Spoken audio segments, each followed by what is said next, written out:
A importância de Avdiivka não estava no que ela continha, mas sim em onde ela estava localizada. Localizada imediatamente ao norte de Donetsk, a cidade ficava posicionada de forma estratégica. Os acessos do norte a um centro regional que forças apoiadas pela Rússia controlavam desde 2014 e que Moscou mais tarde reivindicou por meio de anexação formal. Enquanto Avdiivka permanecesse sob controle ucraniano, as forças russas que operavam em Donetsk e arredores eram impedidas de tratar a cidade como uma retaguarda segura. As unidades de artilharia ucranianas tinham alcance sobre rotas logísticas, depósitos de munição e concentrações de tropas, enquanto lançamentos de drones a partir de Avdiivka mantinham vigilância constante sobre movimentos que os planejadores russos prefeririam ocultar em termos militares. Portanto, Avdiivka era uma pedra no sapato não na linha de frente, mas na profundidade presumida atrás dela. E com o tempo, isso tornou sua existência intolerável para o comando russo.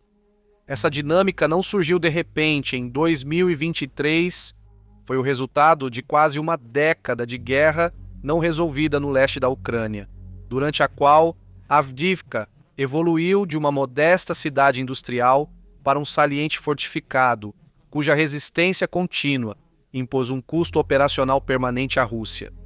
Ao contrário das cidades que foram abruptamente arrastadas para a invasão em grande escala em 2022, Avdiivka vivia sob fogo desde 2014, e essa exposição prolongada moldou tanto a cidade quanto as forças que a defendiam. O cerco que se desenrolou entre outubro de 2023 e fevereiro de 2024, portanto, não foi uma escalada espontânea, mas a expressão final de um conflito que vinha se arrastando há anos. Então, junte-se a nós enquanto exploramos o conflito da Batalha de Avdiivka. Bem-vindo ao Guerras do Mundo.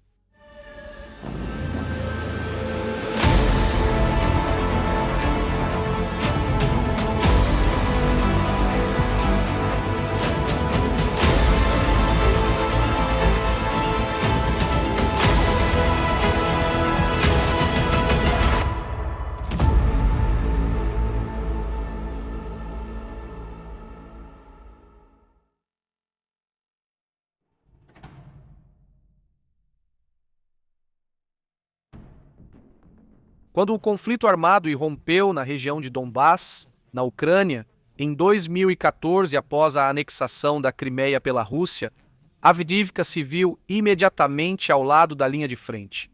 Donetsk ficou sob o controle de forças separatistas apoiadas pela Rússia, enquanto Avdiivka permaneceu sob a autoridade ucraniana, criando uma linha de fratura que nunca se estabilizaria de verdade. Os combates iniciais foram caóticos e fluidos, mas à medida que as linhas de frente se consolidaram após os acordos de Minsk, Avdiivka tornou-se uma zona de contato permanente, exposta à artilharia, fogo, atividade de atiradores de elite e ataques de sondagem. Foi durante esse período que foram lançadas as bases da resistência posterior de Avdiivka. As forças ucranianas gradualmente transformaram a cidade em um sistema de defesa em profundidade, em vez de uma única linha de resistência. As trincheiras se expandiram para os campos e zonas industriais ao redor e as posições foram reforçadas com concreto. Os abrigos foram projetados não apenas para proteger contra estilhaços, mas para permitir que as tropas sobrevivessem a bombardeios prolongados e depois voltassem à luta. E, fundamentalmente, linhas de recuo foram construídas com a suposição explícita de que as posições avançadas seriam eventualmente perdidas e que uma retirada ordenada sob fogo seria preferível à aniquilação. A fábrica de coque e produtos químicos de Avdiivka tornou-se central para essa arquitetura defensiva. Uma das maiores instalações industriais desse tipo na Europa, essa fábrica era composta por enormes estruturas de concreto armado, paredes espessas e uma rede interna de túneis de serviço e corredores projetados para suportar acidentes industriais. Ela se mostrou excepcionalmente resistente sob fogo de artilharia. Com o tempo, as forças ucranianas integraram essa fábrica ao seu sistema defensivo, usando-a tanto como ponto forte quanto como centro logístico, permitindo movimentação sob cobertura e oferecendo abrigo durante bombardeios intensos.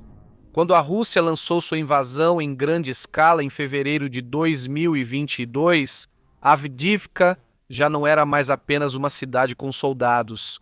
Agora era uma fortaleza moldada por anos de adaptação, testes e sobrevivência.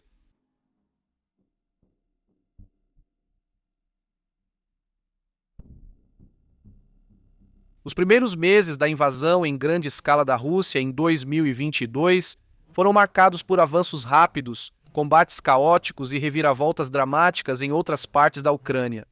Avdiivka não caiu durante essa fase inicial. As forças russas tentaram pressionar no setor de Donetsk, mas não conseguiram expulsar os defensores ucranianos da cidade.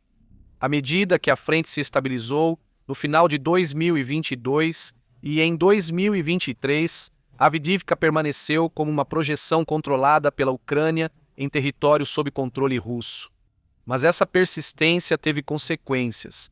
A artilharia ucraniana continuou a atrapalhar as operações russas ao redor de Donetsk. Enquanto a mera existência da cidade minava a narrativa de controle de Moscou, com o tempo, o comando russo passou a ver Avdiivka cada vez mais como um problema militar e um constrangimento político. Outras ofensivas, especialmente ao redor de Bakhmut, demonstraram que a Rússia estava disposta a aceitar enormes baixas para alcançar objetivos limitados. E em meados de 2023, Avdiivka havia surgido como o próximo desses objetivos. Não porque prometia um avanço decisivo, mas porque deixá-la sem ser tomada impunha um custo operacional constante. Os preparativos para o ataque foram graduais e deliberados. As forças russas acumularam munição de artilharia, reposicionaram suas unidades e estudaram os padrões defensivos ucranianos. Não havia expectativa de um colapso rápido. O plano era desmontar o saliente ao longo do tempo por meio de desgaste, cerco, pressão e destruição sistemática da profundidade defensiva deles.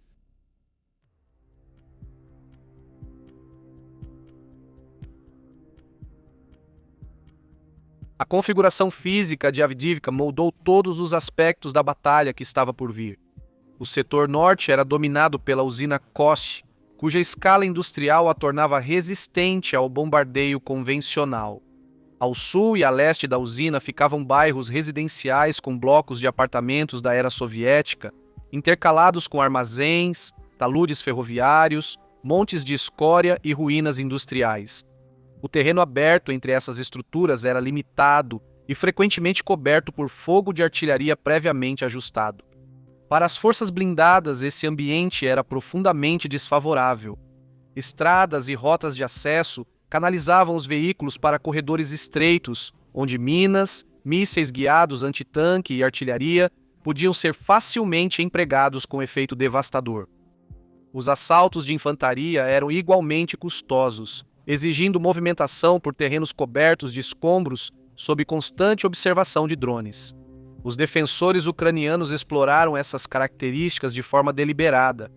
A defesa era em camadas, com posições avançadas projetadas para absorver o contato inicial e impor baixas, enquanto suas linhas secundárias forneciam profundidade. Campos minados foram instalados para retardar os avanços e canalizar os movimentos. A artilharia estava previamente ajustada para as prováveis vias de aproximação. O objetivo aqui não era impedir toda e qualquer penetração, mas garantir que cada avanço tivesse um custo desproporcional.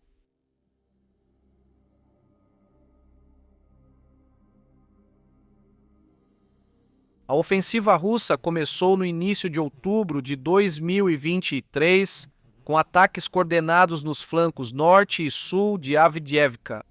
As forças atacantes incluíam elementos do 2º e 41º Exércitos de Armas Combinadas, assim como unidades do 1º Corpo de Exército da República Popular de Donetsk, reforçadas por infantaria mobilizada e destacamentos de assalto.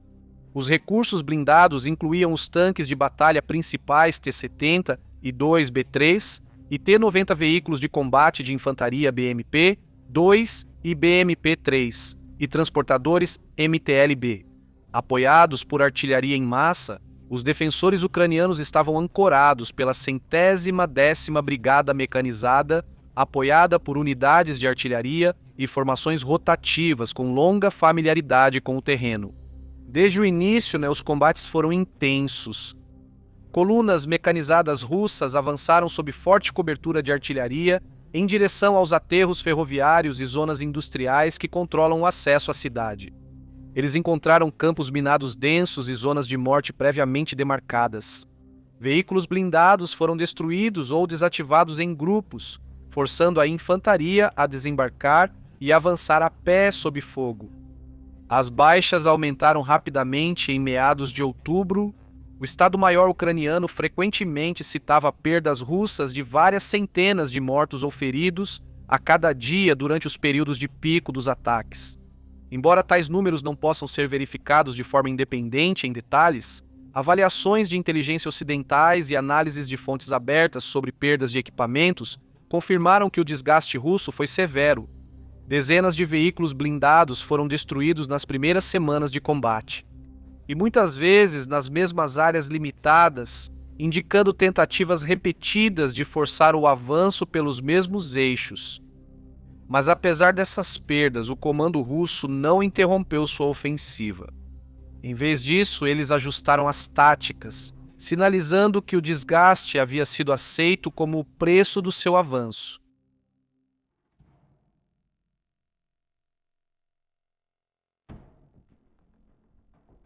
Como as investidas mecanizadas não conseguiram produzir uma ruptura, as táticas russas começaram a mudar para ataques centrados na infantaria, apoiados por um poder de fogo avassalador.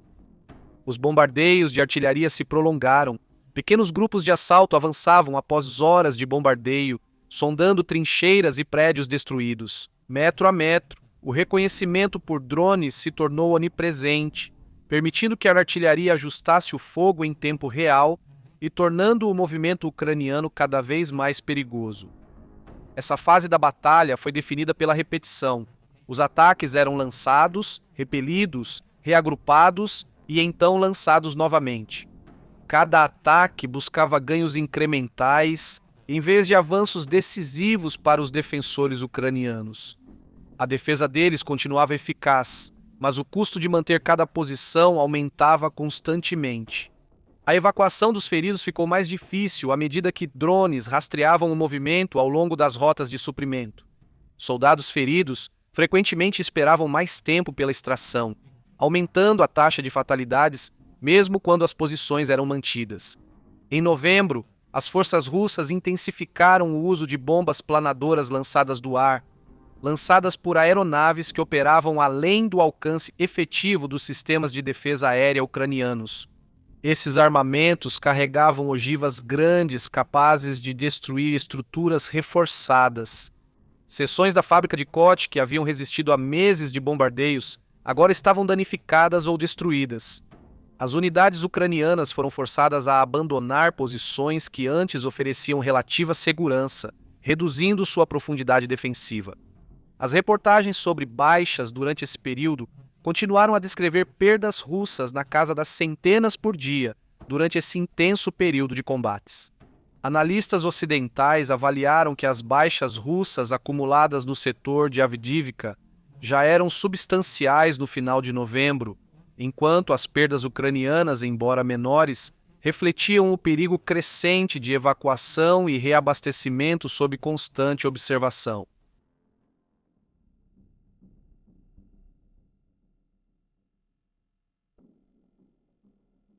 Em dezembro de 2023, a batalha entrou em uma nova fase, na qual a própria sustentação tornou-se o principal campo de batalha.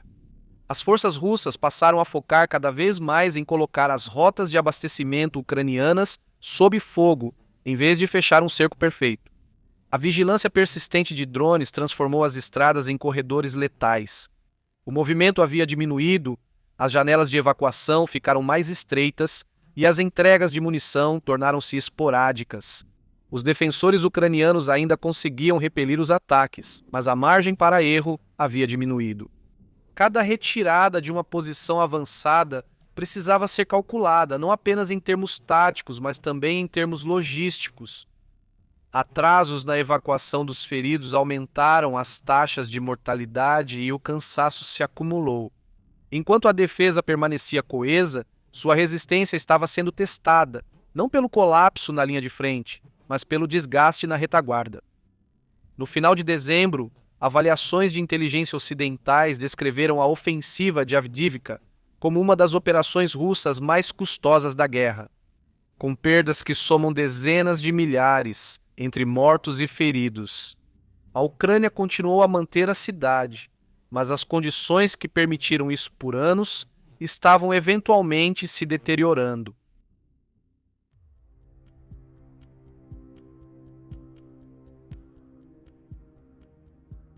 Janeiro de 2024 não começou com uma ruptura dramática das linhas ucranianas ao redor de Avdivka, mas com algo mais perigoso e menos visível. Porque o equilíbrio entre manter o território e preservar suas forças começou a pender decisivamente para o segundo. As forças russas entraram no novo ano tendo aceitado que Avdivka não cairia rapidamente e que o sucesso dependeria de comprimir a defesa ucraniana até que a cidade não pudesse mais ser abastecida ou evacuada a um custo tolerável. A lógica operacional não estava mais centrada em tomar blocos de território, mas sim em tornar o movimento ucraniano dentro da cidade progressivamente mais letal. Assim, transformando a geometria da defesa em uma desvantagem, em vez de uma vantagem. A pressão russa aumentou simultaneamente tanto no flanco norte quanto no sul, com ênfase especial em posições que tinham vista para as rotas de suprimento restantes. O objetivo não era fechar um cerco completo, mas estabelecer controle de fogo consistente sobre as estradas e trilhas das quais as unidades ucranianas dependiam para rotacionar tropas, mover munição e evacuar seus feridos em um campo de batalha saturado de drones. Essa abordagem foi especialmente eficaz porque, uma vez que uma rota estava sob observação constante, a artilharia podia ser ajustada rapidamente e até mesmo ataques esporádicos eram suficientes para mudar o comportamento. Os veículos começaram a se mover apenas à noite. Desvios mais longos passaram a ser feitos e o tempo necessário para cada missão de reabastecimento aumentou, agravando o cansaço e diminuindo o tempo de resposta. Dentro de Avdivka, as unidades ucranianas continuaram lutando de forma eficaz, mas a defesa começou a perder elasticidade. As posições ainda podiam ser mantidas, mas o reposicionamento entre elas se tornou cada vez mais perigoso. Unidades que anteriormente eram retiradas após um determinado período foram forçadas a permanecer mais tempo sob fogo. A evacuação de feridos ficou ainda mais lenta, e a diferença entre um ferimento sobrevivível e um fatal passou a depender cada vez mais de se a evacuação poderia ser tentada ou não. Essa mudança não provocou um colapso imediato, mas alterou o caráter da batalha. Porque o desgaste agora era causado não apenas pelo combate direto, mas também pela degradação do próprio apoio logístico.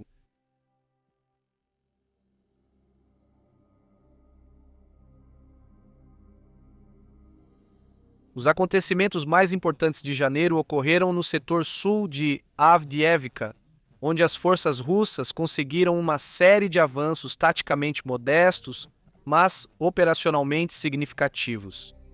Esses avanços não envolveram grandes rupturas blindadas, mas sim infiltração, pressão sobre posições fixas e exploração de rotas ocultas. Isso contornou algumas das fortificações mais fortes dos defensores. Uma vez que as unidades russas se estabeleceram nessas áreas, elas conseguiram ameaçar os corredores de movimentação internos e forçaram os comandantes ucranianos a desviar recursos para evitar que a defesa fosse dividida. Uma das características marcantes dessa fase foi a captura de posições fortificadas que haviam sustentado a defesa do sul por anos. Esses locais eram importantes não pelo seu valor simbólico, mas porque controlavam acessos e forneciam profundidade quando eram tomados ou abandonados. A geometria da defesa mudou rapidamente, forçando as unidades ucranianas a se retirarem de posições adjacentes que, de repente, corriam o risco de serem isoladas. O resultado foi um efeito cascata, em que manter uma posição aumentava o perigo para outra, e os comandantes foram obrigados a priorizar a preservação de suas tropas, em vez de manter cada metro de terreno. As taxas de baixas aumentaram durante esse período. Os relatos ucranianos frequentemente descreviam perdas russas na faixa de 700 a mais de 1.000 mortos e feridos por dia durante os ciclos de assalto mais intensos, especialmente quando a infantaria russa avançava agressivamente para explorar aberturas percebidas.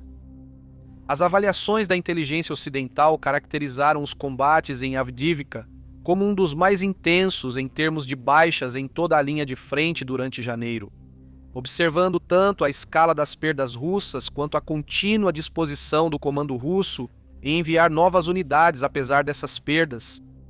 As perdas ucranianas, no entanto, também aumentaram, especialmente durante os deslocamentos entre posições e durante tentativas de evacuação sob observação de drones, mesmo enquanto os defensores continuavam a infligir baixas desproporcionais às forças atacantes.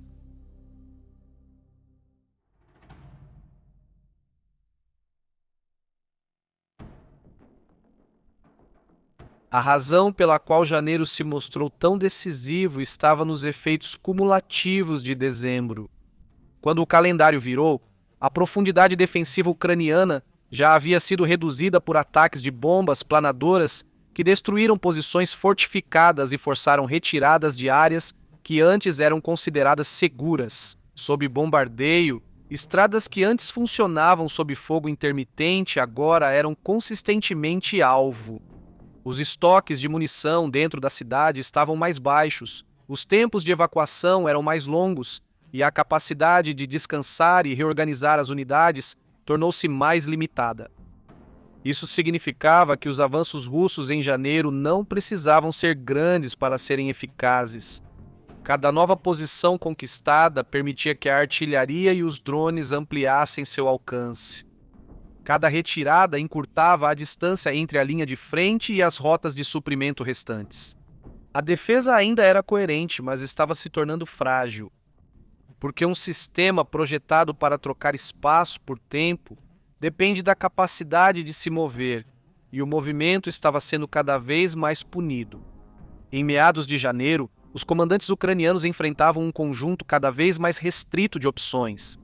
Continuar segurando Avdiivka imporia um número crescente de baixas, não apenas pelo combate, mas também pela incapacidade de evacuar seus feridos e de rotacionar as unidades exaustas.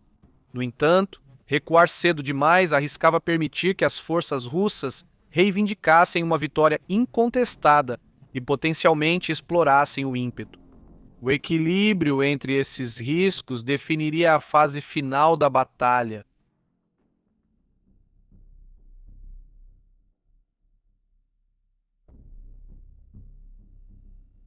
Fevereiro de 2024 começou com o mesmo padrão que havia definido janeiro, mas com maior intensidade e menos margem para erro. As forças russas continuaram avançando em múltiplos eixos, mantendo pressão sobre as rotas de suprimento restantes e aumentando o uso de bombas planadoras lançadas por via aérea contra posições fortificadas.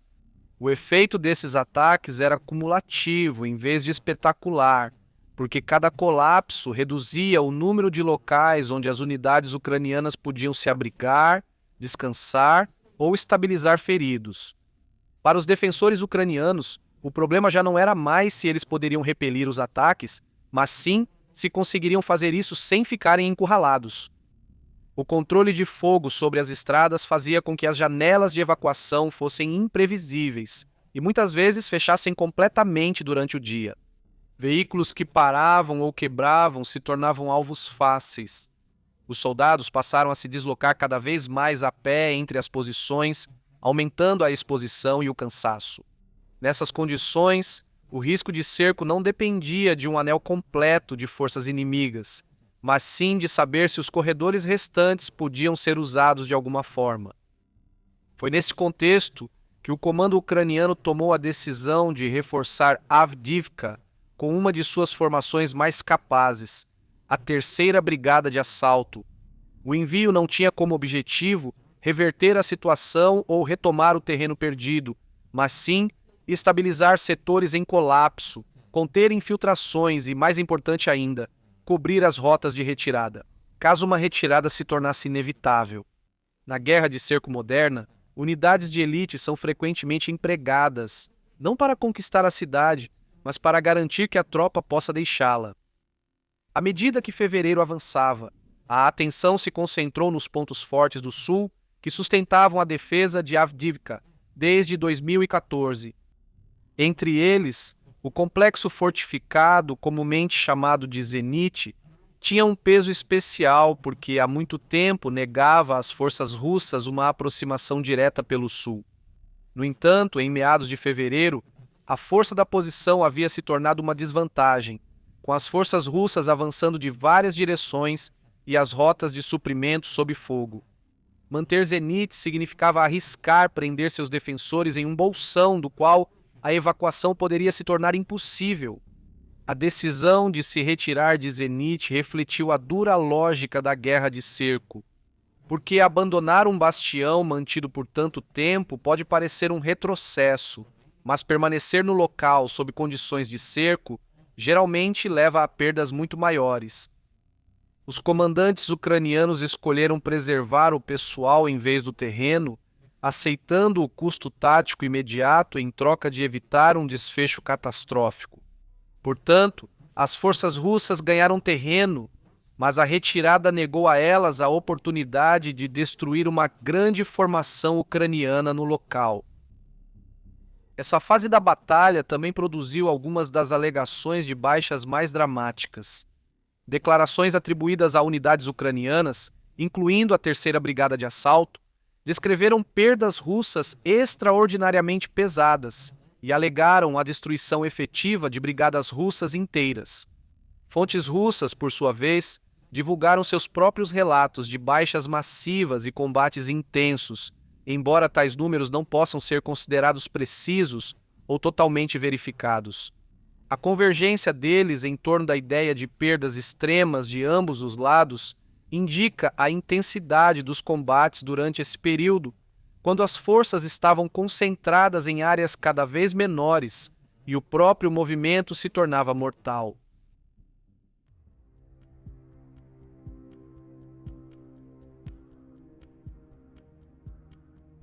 Em meados de fevereiro, a questão estratégica para a Ucrânia tornou-se inevitável. Manter Avdiivka já não prometia impor custos à Rússia que superassem os riscos para a força defensora. Os corredores de abastecimento restantes estavam sob controle de fogo constante.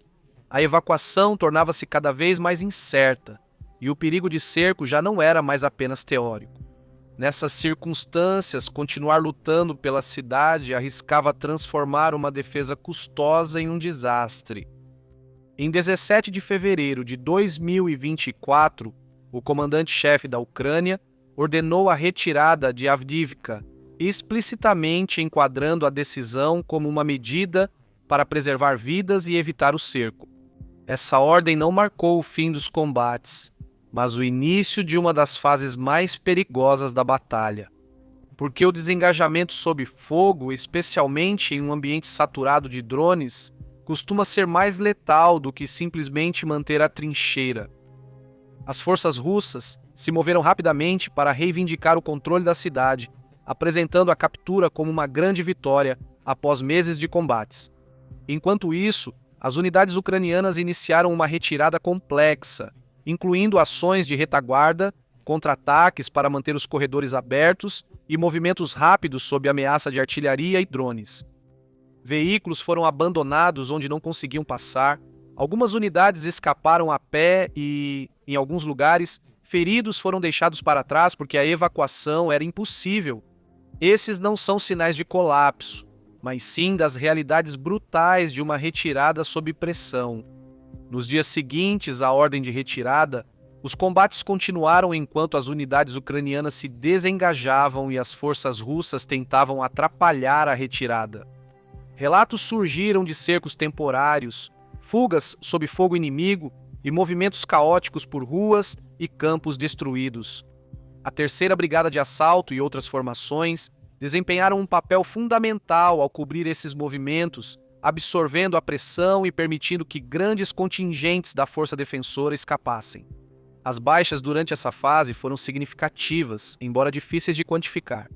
A concentração de forças, combinada com intenso bombardeio de artilharia e ataques de drones nas rotas de movimentação, fez com que as perdas ocorressem não apenas em combate direto, mas também durante tentativas de evacuação, reposicionamento ou reagrupamentos. A diferença entre sobreviver e morrer muitas vezes dependia mais do timing do que das táticas, porque uma rota que era transitável à noite podia estar fechada pela manhã, e uma pausa para descansar podia atrair um ataque. Quando as forças russas consolidaram o controle sobre Avdiivka, a cidade já havia sido reduzida a ruínas, a população civil há muito tempo havia fugido e a infraestrutura estava destruída. E o terreno, que antes oferecia vantagens defensivas, agora era um deserto de prédios desabados e estradas cheias de crateras. A Rússia havia alcançado seu objetivo em termos territoriais, mas o custo foi imenso.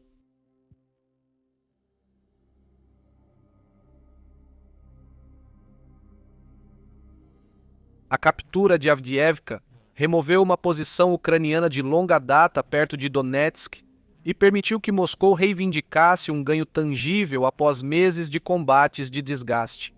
No entanto, a vitória não resultou em um avanço estratégico. As forças russas estavam exaustas, as perdas de equipamentos foram severas e a capacidade de explorar a captura de forma operacional era limitada.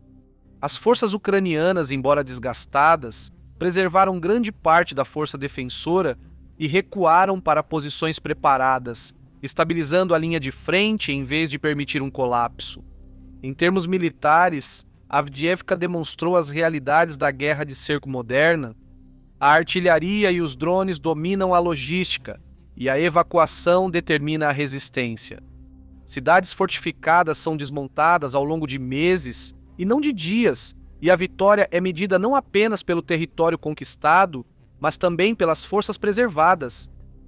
Para a Ucrânia, a defesa de Avdiivka impôs enormes custos à Rússia e atrasou seu avanço, mesmo que a própria cidade tenha sido perdida para os russos. A captura de Avdiivka teve um preço que limitou o que poderia acontecer depois. A queda de Avdiivka não encerrou os combates ao redor de Donetsk, nem resolveu o conflito mais amplo no leste da Ucrânia. O que ela fez, no entanto, foi esclarecer o método que provavelmente definiria as batalhas futuras. Compressão lenta, controle de fogo sobre as rotas de suprimento, destruição sistemática da profundidade defensiva e retirada antes que o cerco se torne destruição. Nesse sentido, Avdiivka representa não apenas uma batalha, mas um modelo para a guerra de cerco. Esta cidade, que resistiu por quase uma década, caiu não porque seus defensores não podiam mais lutar, mas porque o custo de permanecer superou em muito o valor de manter a posição. Obrigado por assistir ao vídeo de hoje. Se você achou informativo, por favor, deixe um like ou um comentário aqui embaixo. Todo o nosso conteúdo, desde a pesquisa e roteirização até a edição e narração, é totalmente feito por humanos, sem o uso de IA. Então, se você quiser apoiar o nosso canal, considere se inscrever e use o ícone do sino para receber notificações quando o próximo vídeo do Wars of the World for lançado. Obrigado por assistir.